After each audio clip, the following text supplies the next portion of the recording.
अब तो तकरीबन रोज हो रही है। अच्छा, एक मैं रूहानी सा वाक़या आपसे शेयर करता हूँ। वो क्या था, मैं गौसे आज़म हज़रत शेख अब्दुल कादिर जिलानी उनके मैं बड़े यानी कि धक्के खा लिए, देख लिया मज़ारात को और बुज़ुर्गों को, लेकिन एक मंजिल, एक जो कल्बी सुकून नहीं मुझे मिल सका।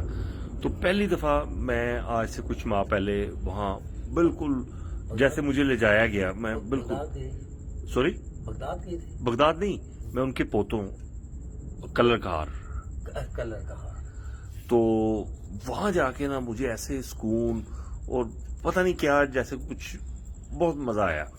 और उसके बाद मैं एक दफ़ा फिर गया, बल्कि 2 दफ़ा गया, सलाम करके आया। फिर उसके बाद मज़ार बंद हो गए।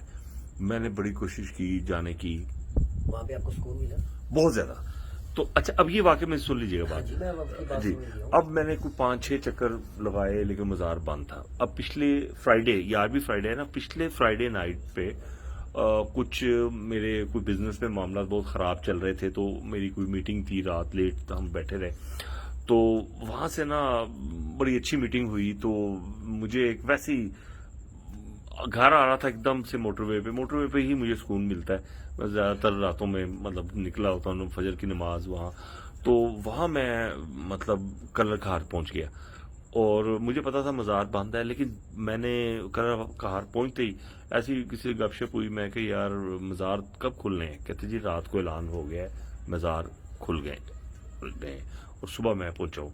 तो ये एक इत्तेफाक था या ये एक बुलावा था? क्यों आप 78 से देखिए बेटा, 4 माँ बाप अपने बच्चों को किसी डॉक्टर पे लेके जाते हैं। जी जी चारों को सर्दी लगी हुई है, गला खराब है, वो चारों को एक जैसी दवाई देता है डॉक्टर।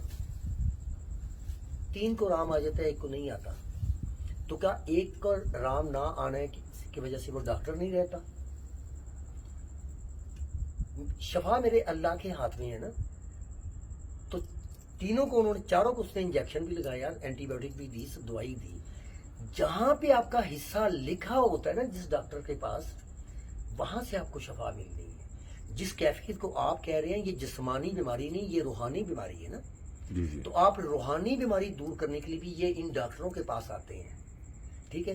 तो जहां पे आपकी रूहानी शफा आपकी किस्मत में लिखी हुई है ना, वहीं से आपको रूहानी शफा मिलनी है। आप कलरकार गए, सरकार के पोते सरकार के पास गए, औलाद पाक के पास गए। हालांकि जो यहाँ के गद्दी नशीन है वो भी गौसे आज़म सरकार के बड़े बेटे सैयद अब्दुल वहाब शाह साहब की औलाद है। किन की औलाद है? गौसे आज़म सरकार के बड़े साहबजादे सैयद अब्दुल वहाब की औलाद है, जो यहाँ के गद्दी नशीन है। अच्छा सैयद अच्छा। शहीन साहब, जी जी शहीन कादर साहब, ठीक है। तो लेकिन बेटा, ये होते सारे एक हैं, लेकिन आपकी लिखी हुई है कि आपको शफा कहाँ से मिलनी है। सिंपल सी बात बता दूं कि किसी दर से कुछ नहीं मिलता। अगर ना हो तलब दिल में, किसी दर से कुछ नहीं मिलता। हो अगर तलब दिल में, तो हर दर से कुछ मिलता है। माशाल्लाह। आपकी अपनी तलब में कितना पॉजिटिवपन है, आपकी अपनी तलब में कितनी शिद्दत है। और घोड़ा लेने जाएं तो आप तुर्की और अरबी नस्ल का ढूंढते हैं, कुत्ता लेने जाएं तो जर्मन शेफर्ड ढूंढते हैं, चाहे 5 लाख रुपए का बच्चा आए। अगर कुत्ते और घोड़ों में कैटेगरी नहीं है, तो फिर क्या इंसानों में नहीं होगी?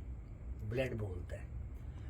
अच्छे घर का, अच्छे ब्लड का बच्चा, अच्छे ब्लड का फर्द कितना भी बिगड़ जाए, उसकी चांस होता है वापस आने का। ये इब्ने खुल्दून ने आज से 850 साल पहले अपनी किताब